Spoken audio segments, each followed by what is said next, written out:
Hi guys, I'm Mike and welcome back to Indy Fanatics. And joining me today is, well, if you watch IndyCar in the UK, you may recognize his voice and you also get to see his face. And if you watched last year's Indy 500, you would recognize him as well. But it is Tom Gaymor from Sky Sports who kind of covers IndyCar in the UK. I say it's probably a good way to round it off there. But yeah, Tom, welcome to the channel. Yeah, thanks for having me. And what a great introduction. You do a better job than me. I'll be out of the seat sooner rather than later. But it's nice to be in vision. I've got a face for radio, and normally behind the commentary mic. So it's nice to get out in front of camera. And we've got lots to talk about today, haven't we? We certainly do, Tom. And don't worry about having a face for radio. You know, whatever time of day it is, I throw myself in front of the camera and go, I've got glasses. Deal with it.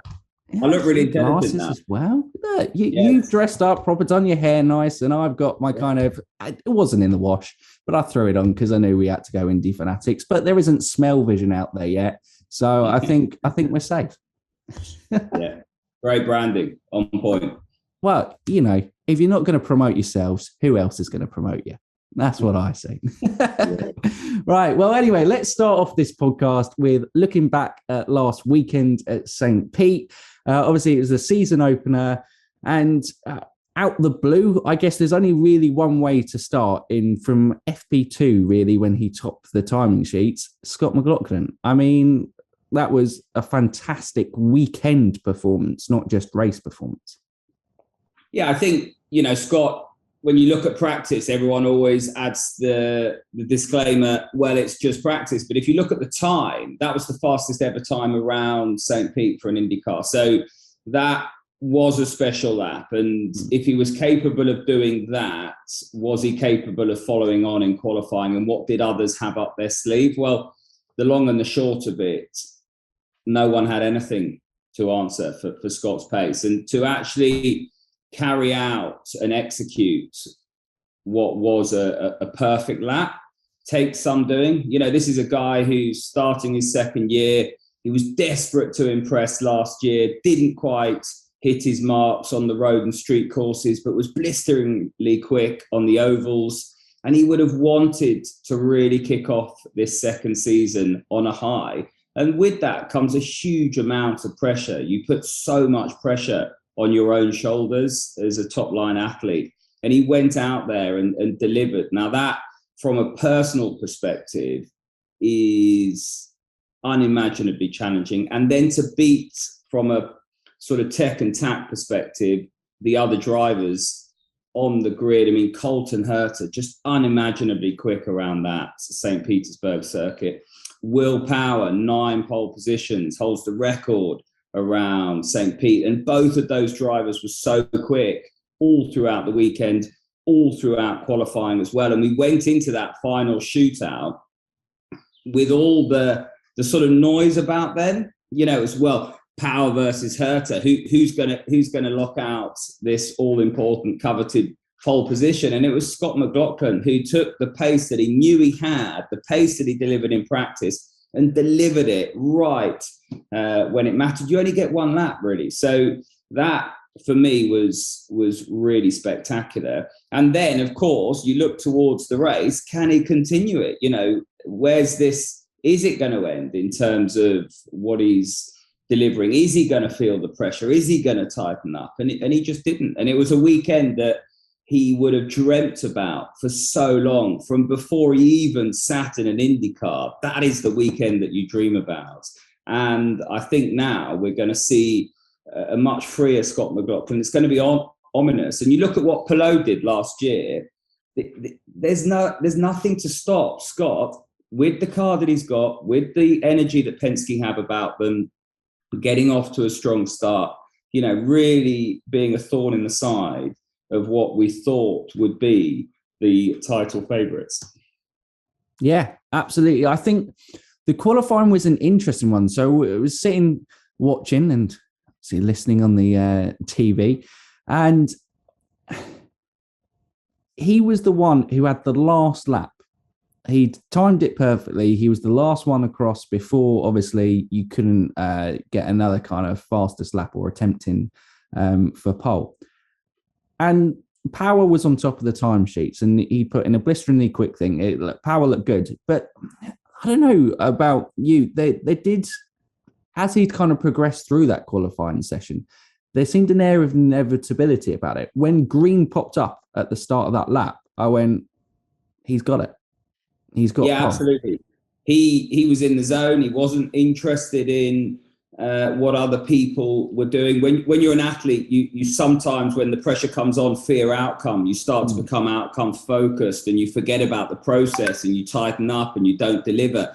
They didn't do that, and you know, he's got a new engineer in his corner, Ben Bretzman, who's Simon Pagenaud's engineer.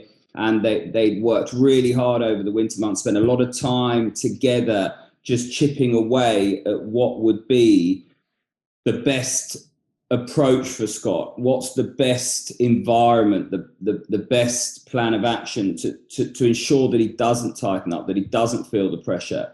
And like you said, they weren't interested in anyone else. They knew exactly what they had to do. And all he kind of was focused on was the process, if that makes sense. So he was just totally focused on delivering. And it was almost Jenson Button-esque. If you watch his onboard and compare it to the likes of Pato O'Ward, Colton Herta, Romain Grosjean to a certain extent, Scott was so smooth. And around a bumpy street track like St. Petersburg, that takes some doing. You know, he really was very, very smooth. And it's only really Alex Palou, Scott Dixon to a certain extent, that has that sort of similar style. But that's what really impressed me, is how sort of smooth he was. And that enabled him to keep driving the car forward. His minimum speeds were really high. His exits were great. He wasn't sliding the car. He was getting the drive out of the corner. He wasn't losing time to the next braking zones. It was, you know, a very, very, very polished performance from him in qualifying. I think that's an interesting point, the kind of smooth driving. And as it kind of goes, if we talk about, I define it as an Aeroscreen era. You mentioned two names there, Scott Dixon and Alex Palou, in terms of being smoother, and it's that kind of staying out of trouble. I mean, IndyCar sometimes has the reputation of like, these cars are beasts, which they are, and they're rough to handle. You've got to be much more aggressive. And one of the comments was it's going to suit Grosjean more because it suits his more aggressive driving style. But funnily enough, obviously Scott Dixon won the championship in 2020. Alex Palou almost came out of nowhere, or just with no expectations last year with Chip Ganassi. And again, finished second within this race, doing Palou things where you just kind of get to the last kind of round of pit stops and you go, oh, Alex is in the race. Oh, okay. Well, I suppose, yeah, that happens.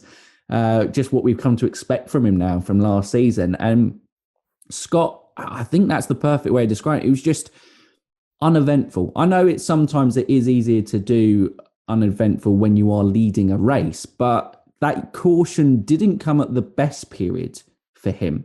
I know how it worked out, and the famous cautions breed cautions, funny enough, didn't happen at St. Pete. But the guys who did pit before actually lost out generally as a whole, didn't they? Which doesn't tend to happen too much on the cautions. I think the fact that we went green helped after that caution. I think the fact that we went green definitely did, because if we hadn't, that would have then given the three stoppers a chance to get back in the game. They would have filtered up through the order with the first caution, and then they would have got that free pit stop almost with any other cautions that came. So the fact that we did not have another caution and we went green all the way through, which is rare, I think really helped the two stoppers. It was definitely a two-stop race, and you know, I remember on the coverage and having spoken to some of the drivers saying, listen, we all want to do a two-stop, but the big question mark is those sticker reds and whether or not we can make those sticker reds work. And that's another major talking point. You know, we move towards the race now in the discussion, and you look at what Scott McLaughlin did on those sticker reds. I mean, some of the drivers were crying out to get rid of those tyres after 5 or 6 laps. I mean, Scott McLaughlin was 20 odd laps in. I can't remember when the caution came out, but if you look at 23, I think it was lap 23. He dropped Colton, absolutely dropped Colton. And that, had we not had that caution, his advantage would have been huge because of what he managed to do on those sticker reds. I think it would have been a 2-horse race between Power and McLaughlin, and it would have come down to whether Power's red stint was able to match McLaughlin's, because I think he was starting to rein it in, and the plan was, but best played plans in IndyCar, it's always a moving ball game with the strategy. But I think his plan was initially to go to lap 36 on those black primary tyres, and he was the only one who was in the ball game. He would have drained the tank on that first stint, whereas, well, it wasn't even an option. Like I said, some of the cars were doing 5-6 laps, so there were always going to be cars further back that were going to go for the 3-stop and roll the dice, but there was a lot of people that were flustered into opting for the 3-stopper because of those that did start on the 3-stopper, and also looking at the top the times and the drop off. So there was a lot of people that did opt for the 3-stop quite early on, and the likes of Scott McLaughlin, he was the only one that was really anywhere near being able to go the distance in terms of the fuel on that first stop with the sticker reds. And that was, he wasn't just dominant. I mean, he was in a different race. It was really, really impressive. And it's not just Scott, it's Team Penske as well. We look back at last year, I think they went 9 races without a win. It was like the worst season start that Penske ever had. It was crazy last year. It was absolutely crazy. You look at the changes they've made down to 3 cars. They've lost Gavin Ward to McLaren, and that the engineering shift. Bretsman's gone to Scott's car, and you've got Eric Lactet, who's come from Chevrolet really onto Joseph's car. So there's a real shift in terms of what's going on, but they've got out of the blocks running, and now they'll go to Texas, where they're historically strong. Penske, since the Aeroscreen had come into play, Scott McLaughlin was 4th there last year as a rookie. That's how good the Penske car is at Texas. So I mean, he came 2nd in that first race, didn't he? His best ever result. And you kind of look with Scott McLaughlin, that a track that he's tested at the most, the track that he has his previous best result at in the series in his rookie season, he probably couldn't ask for a better track to carry on this momentum. Yeah, it was 2nd, wasn't it? I said 4th. Was he 4th in the second one? I don't know. He might. I can't remember where he finished 4th, because that kind of very much got overtaken by Pato just kind of storming through and going, I'm going to win this race. Yeah. I think Joseph finished quite well in the second race, but can't remember. It's going to bug me now, so I'm going to try and work out. No, 2nd and 8th. So who was 4th then? Scott Dixon, that was it, and then Alex Palou. Yeah, there we go. And that would have eaten me up inside. But I'm glad we could put your mind at ease, Tom. But yeah, really dominant performance from Scott, wasn't it? And, I did a little video in the week afterwards, 2 minutes on Twitter to try and sum it up. And my other big winners were Colton Herta and Rinus VeeKay. I thought they did a fabulous job. And we sort of touched on Colton's performance just before we hit record, and the woes that they had in the pit lane in terms of not being able to get all the fuel in. And Andretti have had a few problems over the years, haven't they? Just haven't quite hit their marks. But Colton didn't panic. And I texted him afterwards and I said, look, that's the type of drive that wins championships. It's the big points that you score when you're not winning that puts a championship charge together. And if we've looked at races last year, Colton has 2 speeds, flat out and stop. And he was just perfect at St. Pete, didn't overstep the mark, knew exactly what he needed to do, was disappointed, wanted pole position, wanted to win that race like he had the year before, but didn't get flustered. When he's not winning, if third, fourth place or whatever it was is enough, then that's what it is. And we'll take those points and we'll move on to the next one. Job done, box ticked. And that, for me, was a really mature, it was almost a coming of age performance from Colton Herta. And I think, he's going to be he's my title favorite if Andretti can get their head around the ovals, then, I think Colton can really do it. I think he's that good. I agree. I mean, he equaled the amount of wins that Alex got last year and wasn't in a title fight. So it's those bad days and maximising those performances. Funnily enough, I put from winners and losers of the weekend, I put Andretti as a loser overall, because I thought street courses are traditionally, in this Aeroscreen era, their best track. And I know, look at that. But I'm going, Colton will be disappointed. He drove fantastic. I completely agree with that. And he made the best out of a bad situation, but they still mucked up, and he realistically should have been challenging for that podium going late on into the race. Grosjean had the kind of incident with power, not necessarily his fault, but that kind of staggered the race. And then the off strategy of Alexander Rossi and his woes, unfortunately, continue going qualifying disaster. But I think you're right. They sort of snatched the fourth from the jaws of victory, didn't they? And you have to look at that and say, well, that was one that got away. But if the cynic in me, if I look back at last year, will say, when it starts to slide, it really did slide for them last year. Whereas he controlled the lead, stopped the rot. Brian was absolutely awesome. I think Brian's so good in his ear. They have such a good partnership, and I don't know how they work it as a father and son partnership in sport, because traditionally I've seen that go very badly, but they've seemed to have got it just right. We were talking about cricket before we came on. My father was a professional cricket player, my stepfather, and I used to love playing cricket, and the amount of rows we had in the back garden. So I'm like, what do you know as a sort of 10, 11-year-old, and of course he knows everything, but that's that sort of father-son relationship, isn't it? Or absolutely.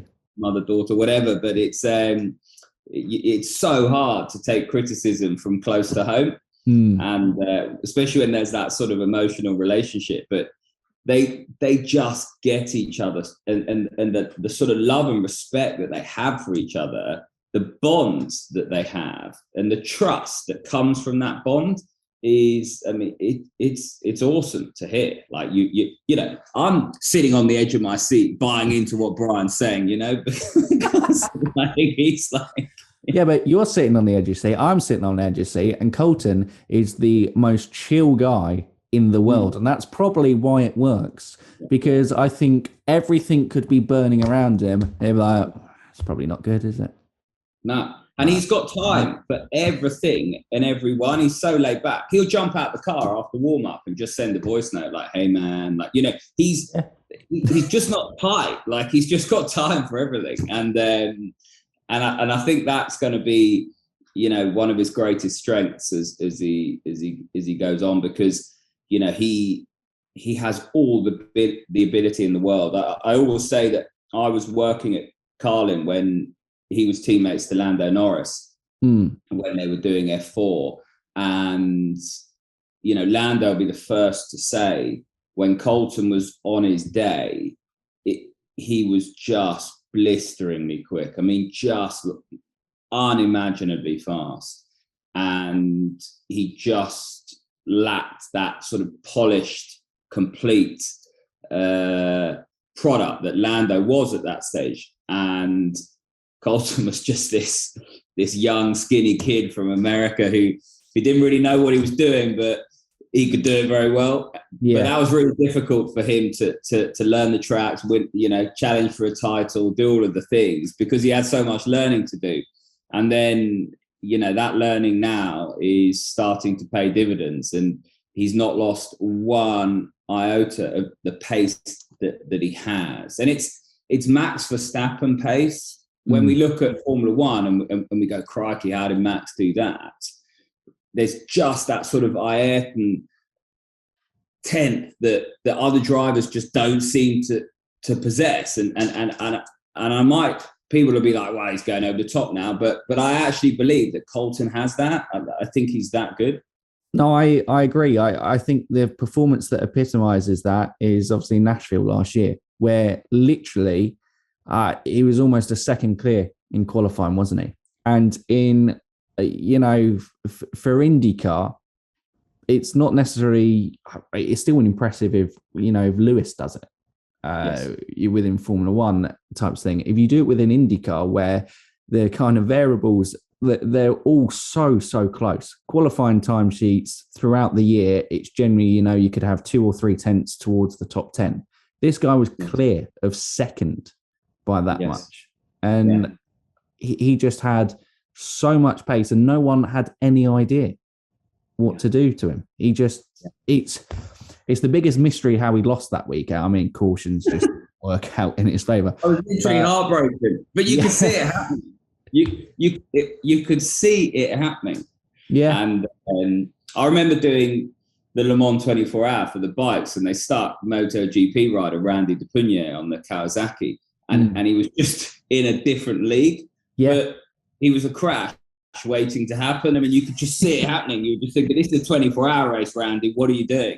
And lo and behold, he high-sided the thing at the end of his stint. But he, with Colton, this is what I was saying about St. Pete. Once it went wrong for him and Marcus was in front of him and blah, blah, blah, that you could just see the accident waiting to happen.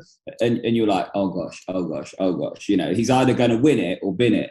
And he didn't do that at St. Pete. And that's what I think he's really taken into 2022 that'll put him in good stead. Do you also think on that basis, playing devil's advocate here, it's the start of a fresh season. So his goal is championship.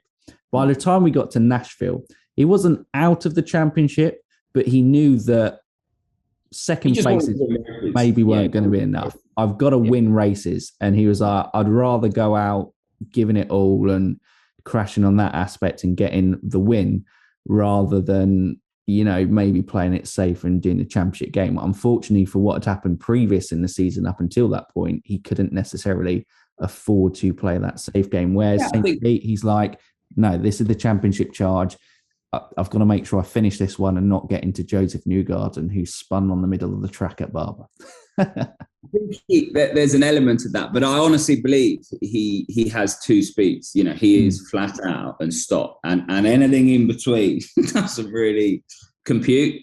And but it did at St. Pete, so we'll see. We'll see what transpires. I mean, the big question mark for Colton and Andretti is their oval pace, and they've got a rookie essentially in Romain.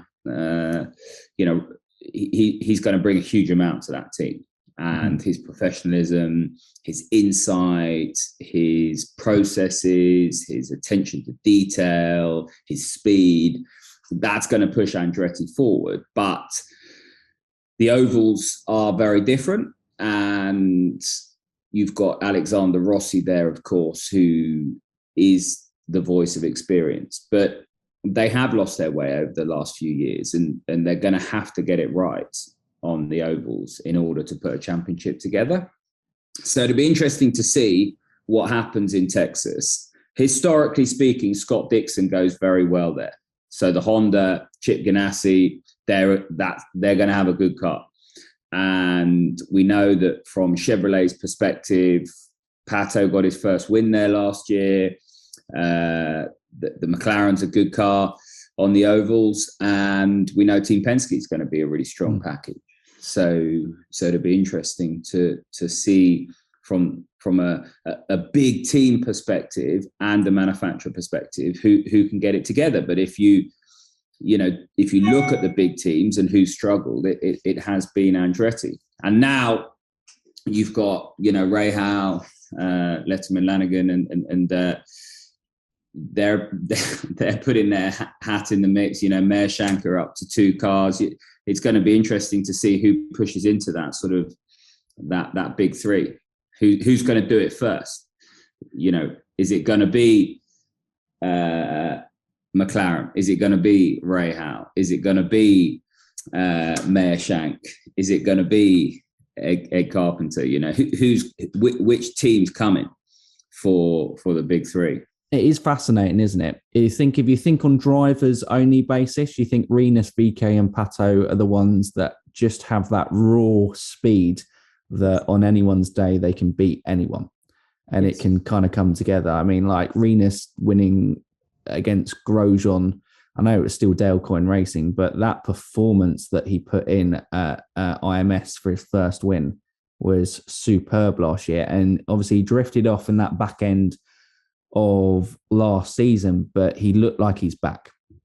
That was the Rinus that we'd kind of all known and were like, wow, this kid's exciting at St. Pete, and it'd be interesting to see how he gets on. But Ray will just have that consistent. He was my big winner. I think he is. I think he is. I think he went under the radar, especially doing that kind of fuel strategy as well. Well, it looked like they'd shanked it in terms of he was in no man's land. Yeah, he was in no man's land. They opted for the 2-stopper.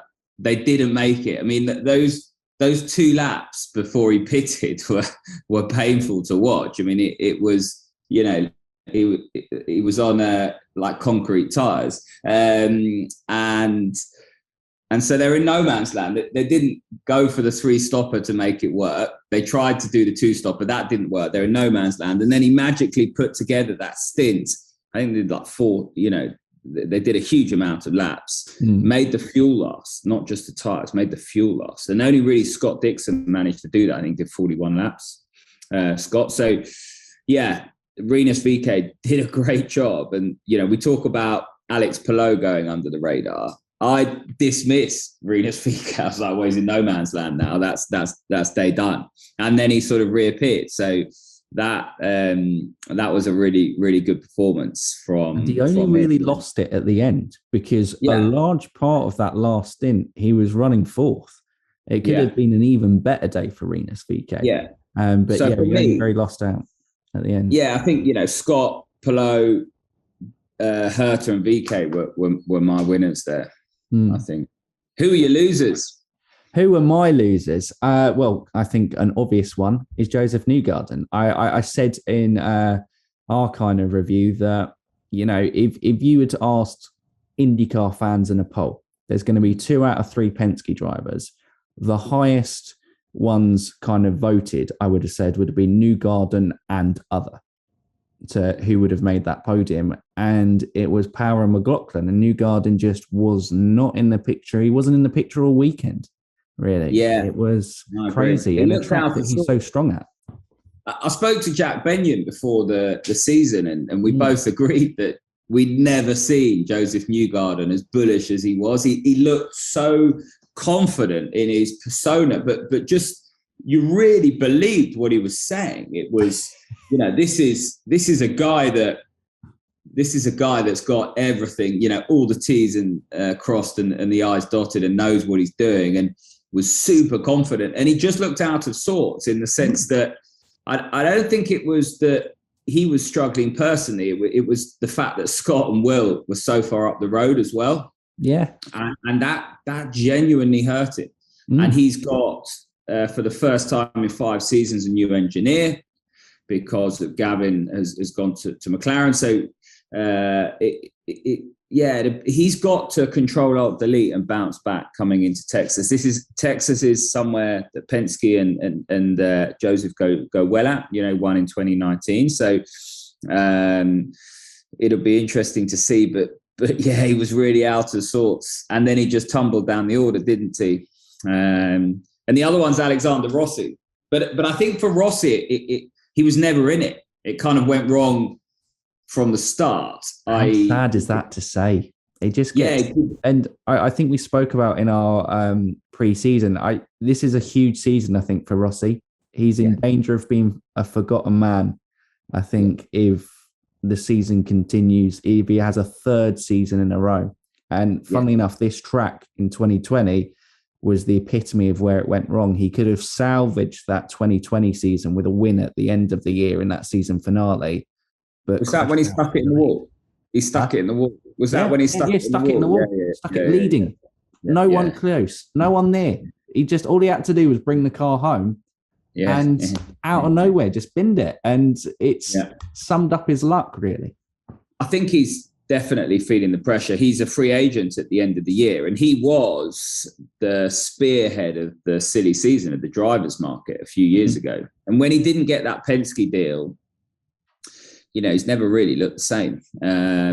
That's not to say he's unhappy at Andretti, but he's not been able to nick a win. If we look, put it in football terms, and he's stuck in the relegation zone now. He's looking a figure of his former self. And he needs to find some confidence from somewhere because he's better than that. Yeah. And he's one of the best in the series, I think, on driver ability. I genuinely think he is just up there, but he's just that crisis of confidence that I think can get you as a driver, and just everything that can go wrong seems to go wrong. Yeah, and that's why I opened up talking about Scott on a personal level, how well he did to manage the pressure, and because the human underpins the performer. And for Rossi, you can really feel for him. You can see that he's trying to put a brave face on. He's trying to walk tall and be confident, but you can see he's hurting inside. And on a personal note, that's A, tough to watch, but B, everyone's been there. They've all been there, and it's just, how do you find a way out of it, and can you? And it's going to be interesting to see. It's like Valtteri Bottas. If you look at his time at Mercedes, up and down, he's better than that. But it's so hard when the pressure comes on. And, for Alexander, he's going to have Romain Grosjean. He's got Colton Herta, who we've talked about. It's not going to be easy because, we talked about Herta's speed. Grosjean, do not look at Grosjean's Formula One career and base your opinion on him solely on that. I know drivers that through the junior formula, literally, were just blown away. Teammates that, there was a story that Eau Rouge on cold tires, that kind of stuff in the junior formula. The Grosjean was just on a different planet when you looked at the data. He is really, really quick over a lap. And so for Rossi, I don't envy him. It is a tough one. I think that Grosjean one's the perfect, because you look at his junior career and you just look at the championships he's won. Like, he was a serious contender there, and only realistically, I would say, he had a car that was capable over 2 seasons for the top, and that's where he regularly challenged for podiums. He had a iffy year in 2012, up and down, obviously with the Spa incident, and then 2013 it was quite a complete season from him, and then obviously Lotus went through financial issues. He doesn't have that issue with Andretti. He looks a man reborn. He looks like he's found that hunger and love for racing again. And 5th is actually a very good performance. I didn't realise he came home in 5th at the end, because he was hovering around that 8th, 9th, hadn't really recovered from dropping back with the willpower almost cut up at the start, and he let his emotions, I think, get the better of him there, like fuming, going, "What's willpower doing?" I was like, "Mate, it's just racing. You got to deal with it. You got to get on with it and make sure it goes." And then he's 5th. He looked bullish. I think he crashed into half the field before the race had even started. One of the funniest things from the weekend was him trying to justify the Sato F2. It's like going, the marshals have got to do better with the flags. So they're going, I don't think you're fooling anyone, mate. The cars are literally in front of you. You've got to stop. He's got that whole straightaway to that. You know what I mean? He was like, no, full send, and everyone's just going to move, and it didn't. And he looked like he was on a arrive and drive, didn't he? It was quite fun to watch. But he's definitely enjoying himself, and actually, I think that's good to see. But yeah, back to Rossi, he was definitely sort of my big loser, and it'll be, we've talked about Andretti in the oval pace and Joseph Newgarden having to control Old Delete going into Texas, but he's still got confidence because he believes that they've got a package to do the job in Texas. Does Rossi really believe he's got the package to do the job in Texas? We'll have to wait and see. And then I think he needs to go back to the things that he does well. I think he's trying too hard to match the others on outright pace. He's not going to match Colton Herta on pace. That's my gut feeling. And he needs to go back to the things that he does well, which is managing the tyres, elongating those stints, the strategy, all of those things. If you look at Pallou's performance, he did nothing spectacular over the weekend, but he still came away with a second. That's the sort of thing that Rossi can do. And then when he's on his day, he is every bit as good as Colton Herta. But you're not going to have your day too often against Colton. So it's about doing the things that he does well. I think he's forgotten that.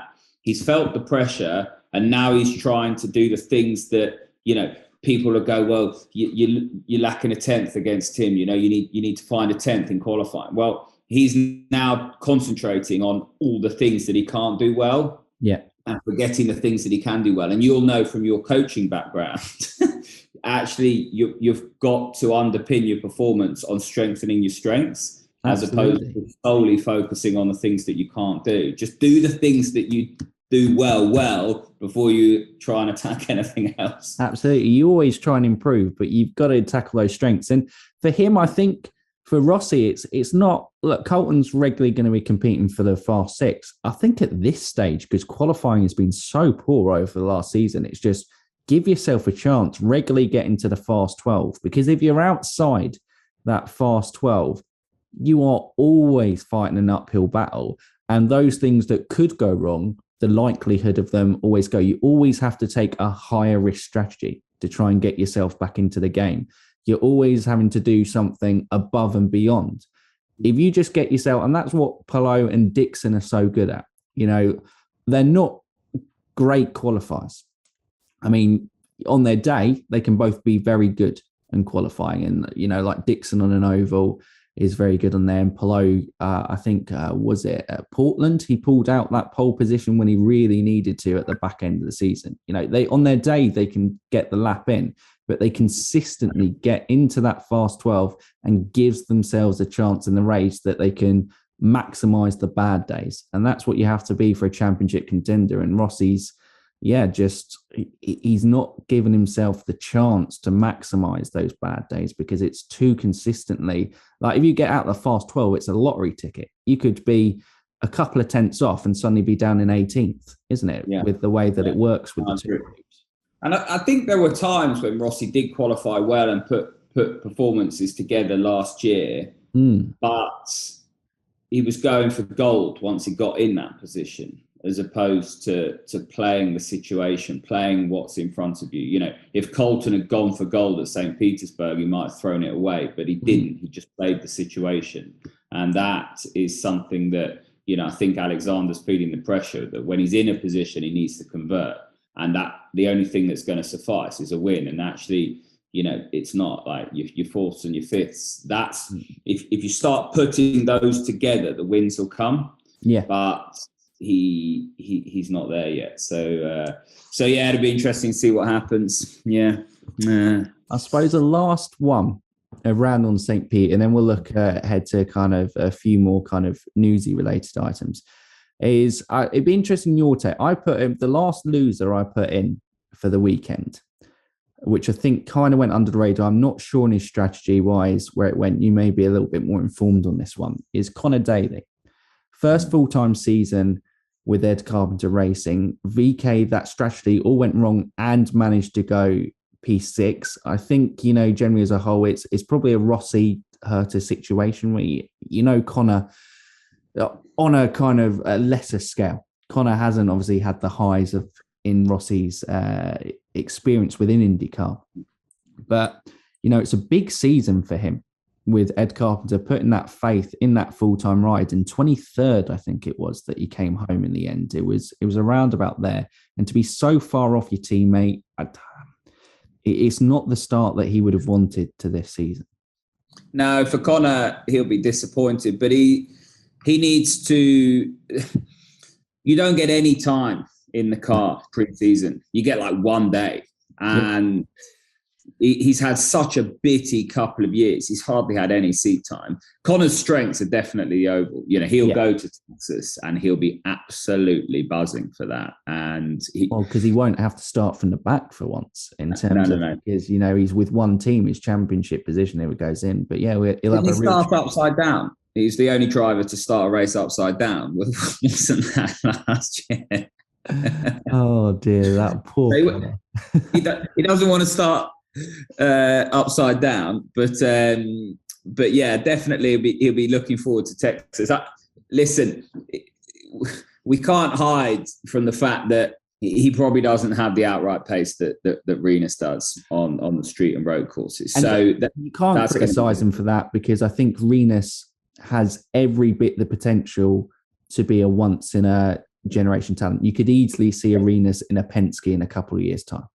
Plus, I think the bit that we're missing is that middle section of IndyCar is unimaginably close. It's literally a paper's width between making it count and not. I mean, look at where Newgarden ended up. Yeah, and so it's so hard in that middle section. So if you look at 23rd, you're like, oh, he's had a real Horlicks here.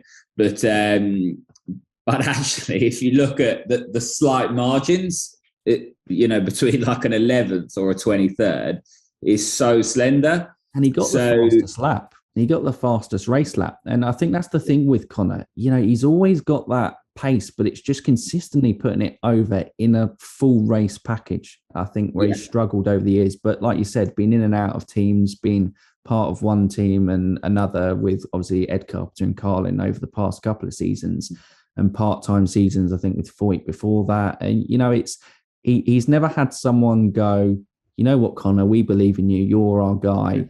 Go and show us what you can do. But look at what he did over the months at Indy last year. He definitely looks polished and has the speed on the oval. So I think I think if he can just take it one step at a time, and Conor tends to be, or give the impression he's laid back.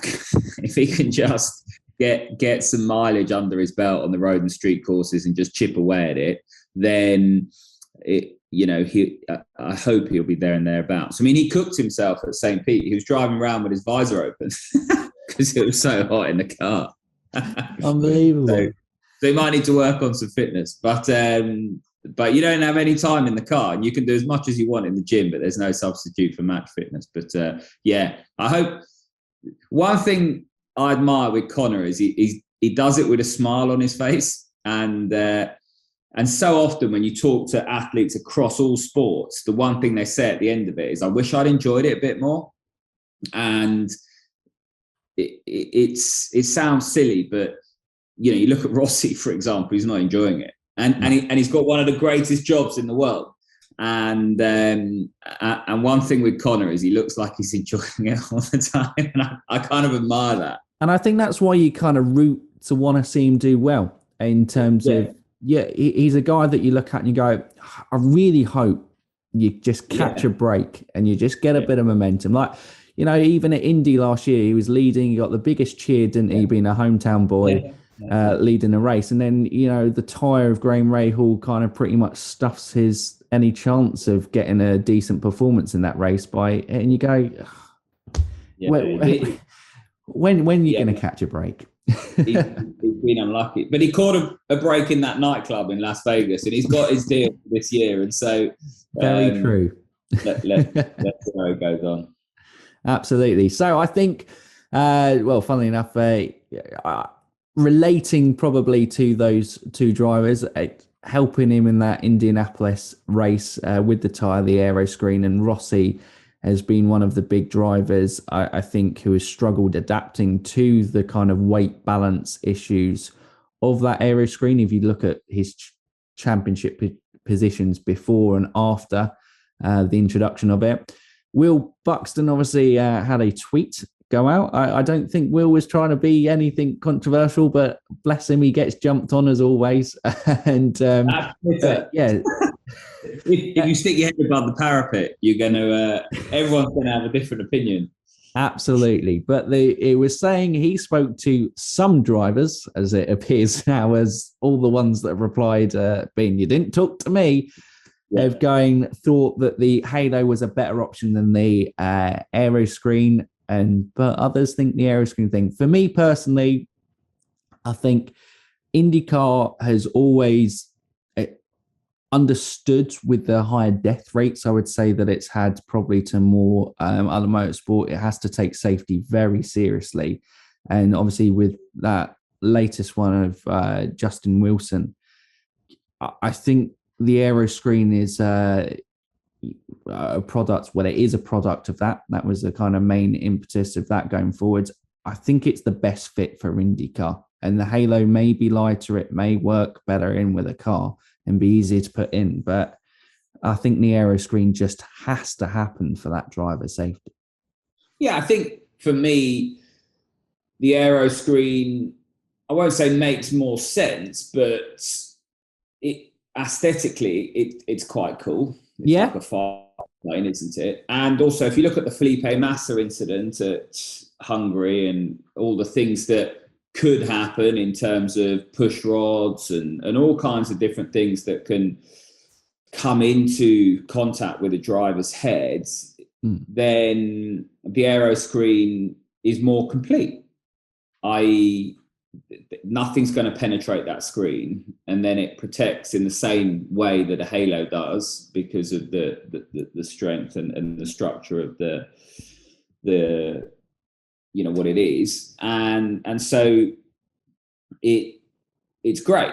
It adds a lot of weight. It changes the way the car works, and it's a very old car that wasn't designed to have an Aeroscreen on it. And I think it's the 11th consecutive season with this same car, and it'll be interesting to see how a new car will work with the added weight of a hybrid, and also designing a car around the Aeroscreen and how they can bring the weight down.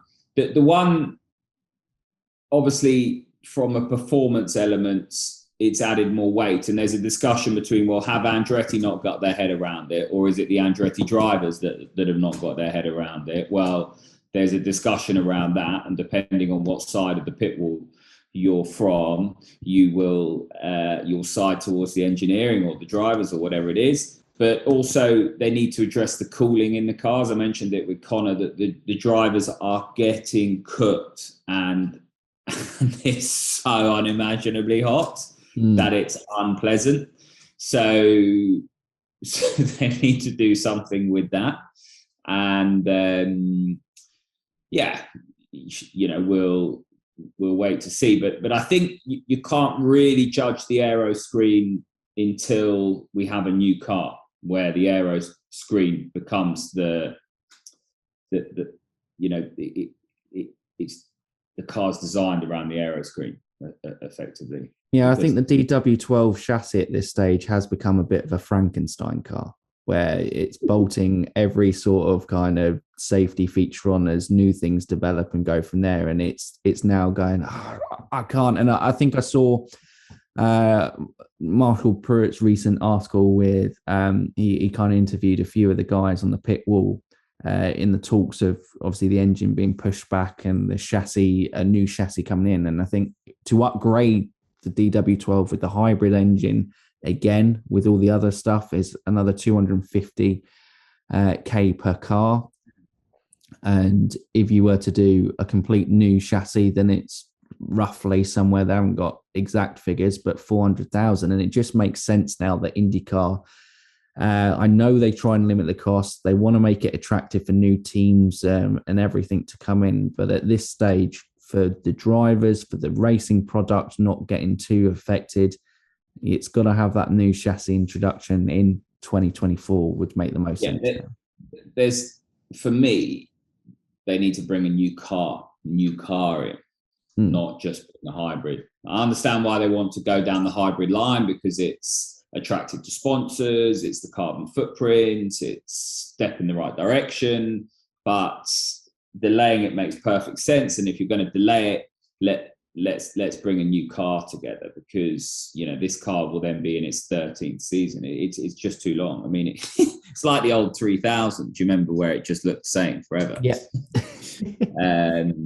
And it's a big, heavy car. So yeah, it'd be nice to see something completely new come into fruition. And listen, we're not talking telephone numbers. We're not talking Formula One here. It can still be done for an achievable price in the same sense, in the same way that, other control formulas do a good job. And so, yeah, hopefully they'll do that. It makes perfect sense now. And I know various different journalists, key figures within the paddock, and everybody knows it makes sense. We just need to, off the back of 2 difficult years with COVID and wider economies bouncing back, we just need to be mindful of the bigger picture, and hopefully within the next couple of years we'll have returned to a much more stable platform economically, and go from there. Yeah, I think IndyCar is on the rise. There's not going to be a perfect solution. There's going to be a bullet to bite in terms of finances either way, but it makes the most sense. I mean, I think a lot of people's thing is it's now old enough to enter vintage races. I think the chassis, it has to be in play for thing. So if your current chassis is old enough to enter, exactly, it probably is time to have a little bit of a change. The other kind of one was Will Power, always outspoken as he loves to be, and had some absolute gems about Jimmie Johnson within his press conference, because that's Will Power, and obviously natural way to celebrate a podium in St. Pete is go to Disneyland in only Will Power fashion. But blue flags was his big controversy. He wasn't happy about it, and we were discussing before the rule has actually changed in previous times. But do you agree? Well, I think Scott McLaughlin actually spoke the opposite of it when he was asked about it in thing. But yeah, what are your thoughts on this blue flag situation? Well, what do you think? My thoughts are, from being a big fan of both in F1 and IndyCar, I quite like the fact that you can fight on a lead lap, because cautions literally do bring everyone into play. I mean, you have someone like a Marcus Ericsson who literally went from the back in Nashville to win that race. And I think you have the right to fight it. And it also does, maybe artificially, but in a good racing way, without someone like a Massey interfering on the comms doing it. But like, a Jimmie Johnson holding up Scott McLaughlin to let Alex Palou come into play, so we have an exciting end of the race. It's kind of, artificial racing, but at the same time, it's still racing. You got to earn the right to overtake. When you're a lap down, I'm absolutely fine that your race is done pretty much. Yeah, if you can't stay in the lead lap, get out the way, move. And I think we saw both examples of that in St. Pete, with Tatiana getting out the way and Devlin wanting to stay on the lead lap on his rookie race. I think it's fair to do it. And the press and PR. Listen, I think this is more a problem about, this is more an issue around the circuits and passing and brace. I don't think this is a problem with the rules, and I actually quite like the rules. And I think that all of the points that you made are very valid. I understand from a driver's perception, it's frustrating, but personally, I don't really like it's not that I don't like. I prefer the race and the way things are done in IndyCar, and so it's racing, and doesn't matter what the car is. It doesn't. It's just another dynamic of the race that you've got to deal with. And I always say IndyCar racing is a game of snakes and ladders, and you never know what the next roll of the dice is going to bring, and that sort of trepidation and that I think that's brilliant. That's what the fans love, and that's what the drivers don't like, or certainly Will Power doesn't like. They're trying to achieve perfection. They're trying to execute a strategy that they've studied and planned, and the plans don't always come true in IndyCar. And I think that's the frustration for Will. And he was he didn't get the rub of the green at St. Pete, and that's why he was emotive around that. But in terms of I like the rule that IndyCar can order lap cars to immediately give way on the starters gantry. That's a new rule for this year, but that's a subjective ruling that gives the race director the power to implement that. That's not a given. But yeah, I don't think we should change much. I think this is, if it works well on some circuits, not so well on other circuits. We don't need to change the rules. I think we just need to keep plugging away and realize that it's entertainment as well. And there's a lot of entertainment that comes from some of the challenges around passing cars that are about to be lapped. Yeah, I think, arguably IndyCar has the best racing product in the world on a consistent basis. And part of that is chaos, but chaos that isn't, Formula E is still kind of tweaking. Their chaos is a little bit like unpredictable. Yeah, it is just picking names out of a hat, where there is still some autonomy within IndyCar where the best will still have the opportunity to rise to the top within it. But there's just obviously with fueling, tires and the lap cars, there's plenty of chaos that comes in. And also I think it makes quite an interesting team element. Motorsport is a team sport, and I think having teammates work for each other in terms of it happened with Laguna Seca last year. Grosjean was on the charge and it looked like he might have caught Alex Palou at the end there, but then Jimmie Johnson held him up for a couple of laps, and that probably was the difference between Grosjean getting second in that race and Palou, and that helps him just secure his place in the championship a little bit more. And I think that's quite a fun thing, and it adds to interesting battles on tracks. And, as long as the emotions isn't too over the top, seeing drivers get rolled up by each other is actually quite fun to watch. I'll probably see it as a disadvantage because Penske don't have a Jimmie Johnson. so he probably sees it as a strategic advantage for Andretti or whoever. But I don't think that's why Jimmie Johnson's in the field. And Jimmie Johnson's going to go really, really well on the ovals as well. So I'm so excited. That's one of the most exciting things. I'm really excited because that's his bread and butter. That's what he nailed NASCAR for he so was long. Matching his Tesla at Texas. He was matching Scott's on the second set of tires. So that's really good. I mean, yeah, I'm really excited to see how he gets on. I think that will be one of the real good stories and sets him up maybe for a magical fairy tale 500s, but you never know at the 500. It's got plenty of storylines without Jimmie already, and that could just be another one. But I guess moving into the broadcasting side things, so your effort, obviously Sky Sports came to you. It used to be just we had engine noise in the adverts here on Sky Sports coverage, and weird, and sometimes we get the music going in and there may be some kind of odd little bits of commentary caught from the American side of things of off camera. So Sky Sports bring you in to cover. What is it like as a broadcaster to just have that snippet of like 2.5, 3 minutes, whatever it is, the length of the ad break that you've got to cover, and almost recap what happened in between the last ad break and, cover all the kind of questions on Twitter that are coming your way? What is it like to have that frantic little period? Yeah, it's different because as a commentator, you are in the flow, and commentary is more about painting a picture and covering what the viewer's seeing, but bringing a narrative to it. When you are covering the breaks in IndyCar, it's a bit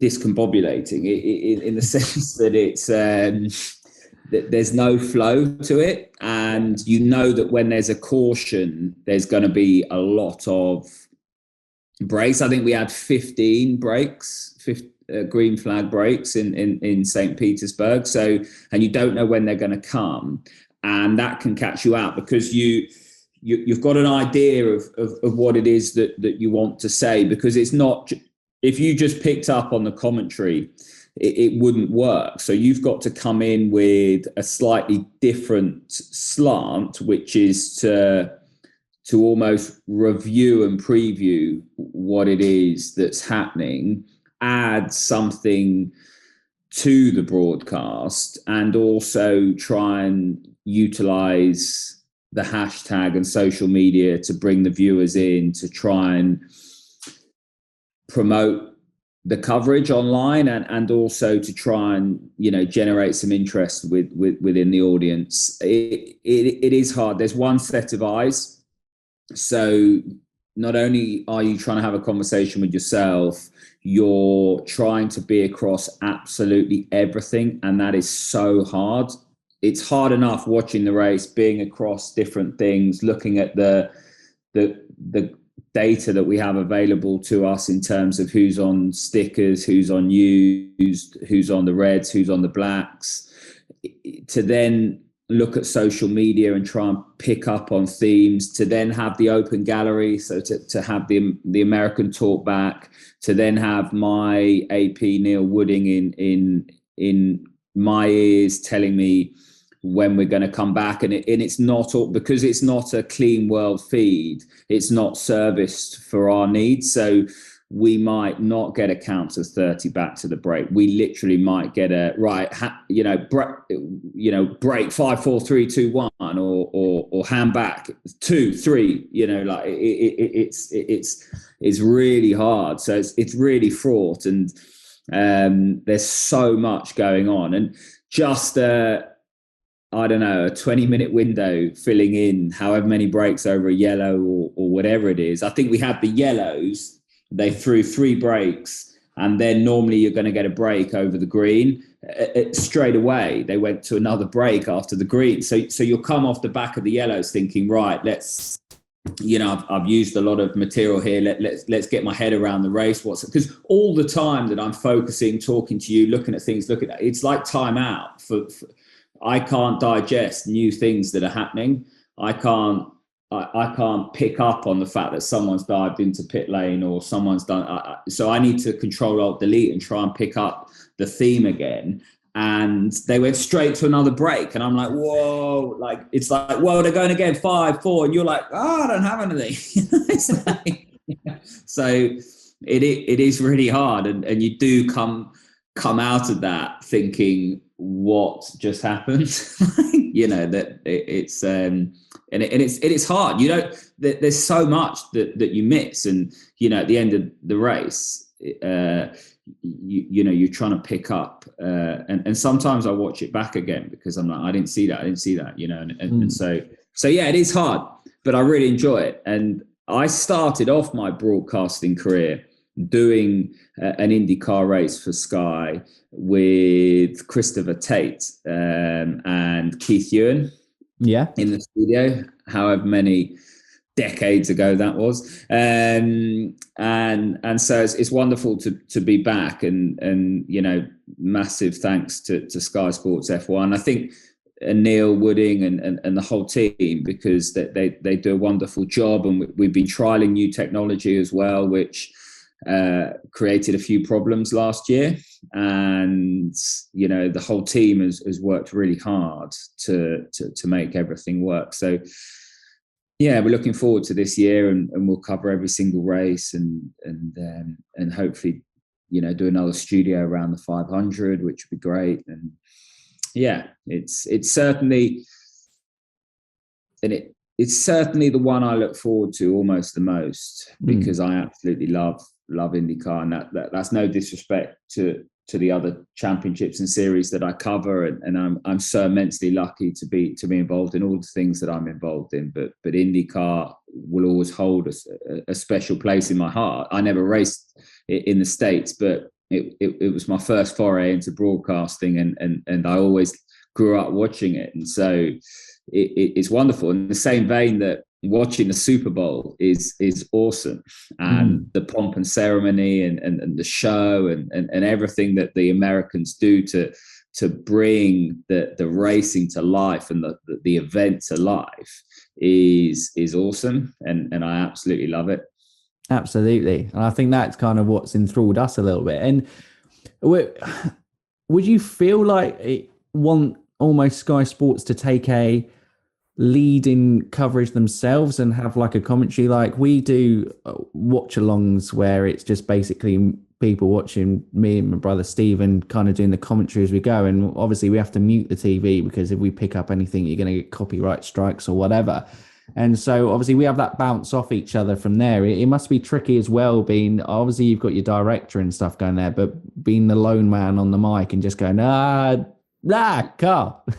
Yeah, it's hard, and mate, we might work towards having two people. That's a decision for above my pay grade. But in terms of the outright commentary, I think Lee Diffie, T-Bell, James, they're awesome, and to have, I know you got different voices there, different nationalities, but they do a fabulous job together with the team down in the pit lane. So I quite like the American voice, even though it's hosted by Lee, and then obviously James, being Canadian. But I think they do a wonderful job. So I don't think we can match what they do, but it's it's work in progress, and whether or not we put a show together at the top or the bottom, I don't know, but yeah,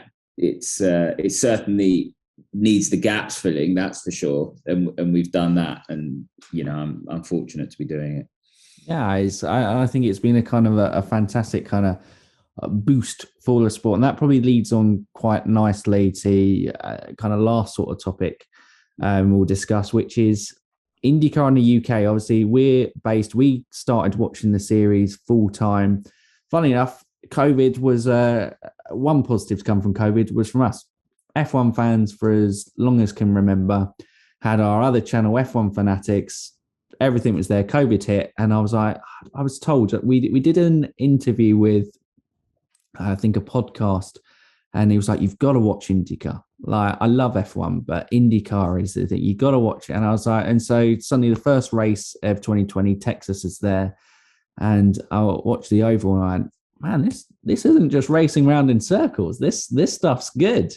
In terms of, and we watched the full season there. By the end of the half season, we kicked off Indy Fanatics there, and so this is now start third full-time season. We dripped in and out, maybe seen the odd 500 over the years, but hadn't really kind of understood all the history and furore around it. But do you think IndyCar again is it's having a re-emergence as a series in the States? I think it's growing, and you can tell they love their kind of viewing figures out in America. It's a concept I struggle with. I don't know if you do over here, because we don't go like the Premiership, like going, wow, the Premier League had 10 million viewers this weekend, and this was the top viewed sport. It's quite a thing. But do you think it's having a resurgence in the UK as well in terms of popularity? Yeah, I think being on Sky Sports F1 is a wonderful home for IndyCar, and of course you've got that stable motorsport audience, even though it might be skewed towards F1. That motorsport as a whole, we're all enthusiasts. We all absolutely love racing, and whether or not it's Formula One or IndyCar or whatever it is, there's a huge crossover, and it's not for everyone, but definitely having access to the audience is fabulous. And let's say, you know, the Indy 500 that in years gone by has followed on from Monaco. So you've got people watching the Monaco Grand Prix that'll then tune into the 500. And, you know, Texas is on early because IndyCar are playing with the times. And so that's going to make it more, well, I say early, it's early for compared to what we're used to. You know, Texas has always been under lights, so that would be like 1-2 in the morning in the UK or Europe. It's well, now I think it's back to back with the season opener of F1, isn't it? So they're really buzzed for F1. I think it's going to go straight after. I think it'll start on the red button, to be honest, because the post show will still be on, but will also be on another Sky Sports channel. Okay. You know, there's like a million. There's Sky Sports Arena, Sky Sports Mix, Sky Sports. You know, there's like loads of them. So I think we'll start, but that's to be confirmed. Don't take my word for it. But yeah, so we've got that mix of excitement, and whatever happens in Bahrain, people will be engaged in Sky Sports F1, and then you've got Texas. So I think having Sky Sports F1 as a home is brilliant, really good for the championship. And then, you know, it's not necessarily down to Sky. We can do more to promote IndyCar. Everyone can always do more, but it's down to the championship to look at where its TA is, its target audience, and where it is that it wants to grow. And Penske, you know, the captain being at the head of the organization now to promote the series and the big races, they don't miss a trick.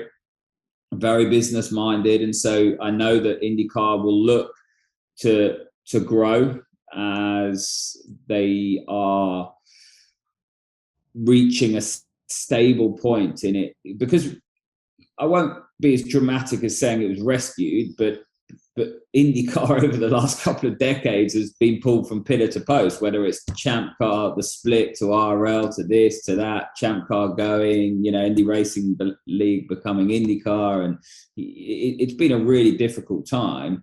And so great things are happening now. And it's almost like they're unifying NASCAR and IndyCar. You've got the double weekends, the audiences are going through the roof in America. So that there is scope to get on that golden escalator and push into, you know, whether or not it's South America or Europe or whatever it is, to try and grow the audience. The likes of Romain Grosjean moving across to IndyCar, Fernando Alonso doing various different things, you know, even the likes of Pato O'Ward and some Alex Palou and some big hitters in the junior market going across to IndyCar. Look at last year, we had Alexander Albon in the paddock. We had Nico Hülkenberg. You know, you've got Lundgaard coming across from F2. You've got Callum Ilott taking a sabbatical from Ferrari. You've got a seat at Haas now, and you've got Colton Herta being linked to it. Pato. You've got there's a real crossover and a growing narrative linking IndyCar to Formula One. And that's growing. So the popularity is definitely growing. That's for sure. And long may that be the case. Absolutely. And I think it's, those kind of building the bridges, and it's been smart in selling it. It's not going, I think quite a lot of times in society, it's like you have to be an F1 fan or an IndyCar fan. You can't possibly be a fan of both. What are you doing? That's a joke. Especially you can't do that. Especially online. Everything's so binary in terms of for or against, and you can't be in between. He drives an IndyCar, so he's a bad driver.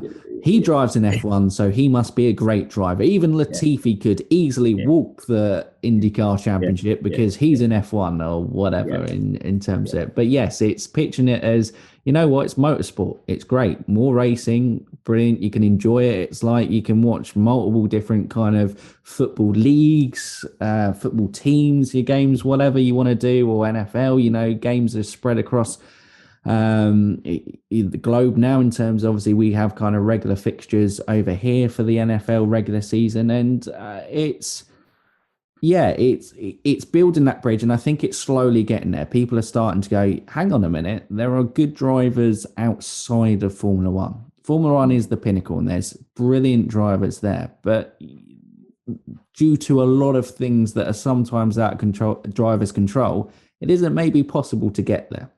But they can still go from that. And IndyCar's depth, I think, of talent has really kind of grown in these last few years, and they've got this perfect blend of veterans who are still able to compete at the highest level. You've got the Newgardens and Rossis, who are kind of that middle generation who first kind of challenged the Dixons, the Powers, Castro Neveses of the world. And now you've got this really exciting young group, and it just keeps growing season by season. You go, wow, we've got Herta, Palou, Pato. Now we've got Anvike. Now we've got Kirkwood coming in. Malukas is very talented. If Lundgaard and Eilert kick off, then that's also goes into, that's just 8 drivers off of the thing. If Piastri doesn't find his way into Formula One, he could quite easily find his way into IndyCar. And then, that's another great talented driver. And you just suddenly go, wow, I just want to watch these guys race whatever they're in. And look at the Andretti interest in Formula One as well. So the links are growing, and this is not by coincidence. This is the captain at the helm, Roger Penske. He's incredibly astute. You've got a whole array of young talent. The audience will always flock to where the excitement is, where are those young drivers, and then the stalwarts of the championship that you've listed. And don't forget Jimmie Johnson. Jimmie's not there just pirouetting around at St. Pete. Jimmie will be a force on the ovals, but he's bringing a huge audience with him. And I kind of, there's that argument that he's taking up a seat or he's this and that. That you need that diversity, that sort of cognitive, whether or not it's somebody that's on the way out in terms of their career or whatever it is. You need, if everybody is on the same, so it's like, we're gonna just have young superstars in there. Well, you need, it's a bit like Jason Plato and British touring cars. You kind of need the stalwarts, and they might not be doing enough to earn their seat or whatever, but the fans know who they are. They're sort of pillars of the series or the sport, so to speak, and there will be a changing of the guard, but you can't get rid of absolutely everybody. It's a bit like MotoGP without Valentino Rossi or something like that. Yes. Or you need to build up the key players, and so I think there's a place for absolutely everyone, and I actually quite like the fact that Jimmie's there. I think he's a fascinating one, because you can take 2 narratives. You can try and say he's taking up a seat for someone, but Chip Ganassi would not field a 4th car without him, because it's the money and sponsorship that he brings. What it also provided was a bit of a legend within the series, Tony Kanaan, to have a proper kind of send-off at the 500s, and he'll have another shot this year in a 5th car for Ganassi, as Jimmie couldn't ride the ovals. TK, I don't think, would have had another opportunity if Jimmie hadn't have picked up that. So it brings so much. It's not just about outright performance. It's about the whole, the whole picture. I think you flip it and you go, it's a guy who's never driven single-seaters in his career. You think of a storyline, a guy that has achieved it all in NASCAR has chosen to go, you know what, at 46, I'm going to pick one of the hardest challenges of my career to go and be successful. And I'm going to start on the 2 kind of categories of racetracks in road courses and street courses, which traditionally haven't been my strongest over my career. And I'm going to only do those, not do the thing that I'm strongest at. Mark Blundell doing British touring cars, or Valentino Rossi going and doing GTs, or whoever it is. Ogier having a crack at Le Mans, or whatever. I think it's fantastic. So, well done, Chip Ganassi, and well done, Roger Penske, for delivering on that. And Castro Neves proves that age is only a number. Same age as Jimmie, and goes and wins his 4th equaling. And who would have put money on that, even going into the month of May? His die-hard fans maybe would have, but leaving Penske, you would have said the dream's over.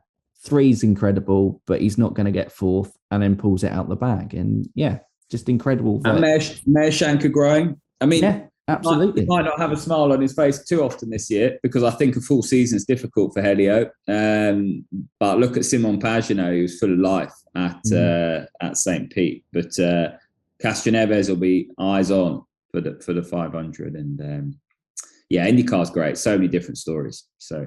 Absolutely. Well, I think that is probably, I've taken up enough of your time, Tom, but it's been fantastic kind of talking IndyCar for so long. Hopefully, obviously, the viewers at home have enjoyed it. We'll leave links to Tom's social medias in below. A good guy to follow if you love IndyCar and motorsport in general as well. And obviously, you do a lot of work promoting the police force in the UK as well, which is a lot of good work. But yeah, that is it from us. Thank you very much for coming on, Tom.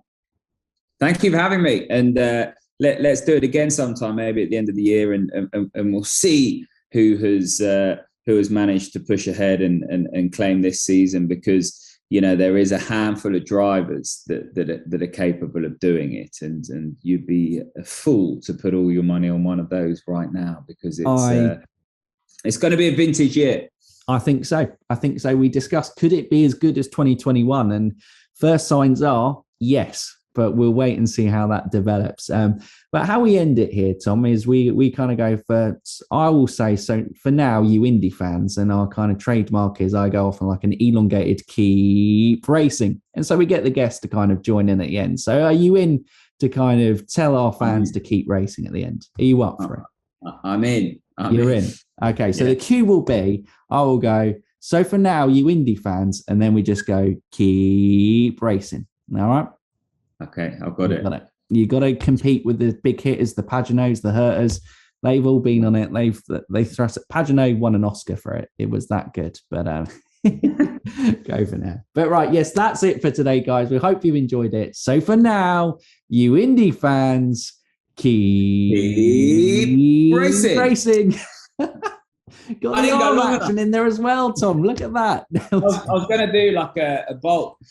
Usain Bolt kind of power thunderbolt, but yeah, love it. Well, thank you so much, Tom, and we'll see you later, everyone. See you later. Bye.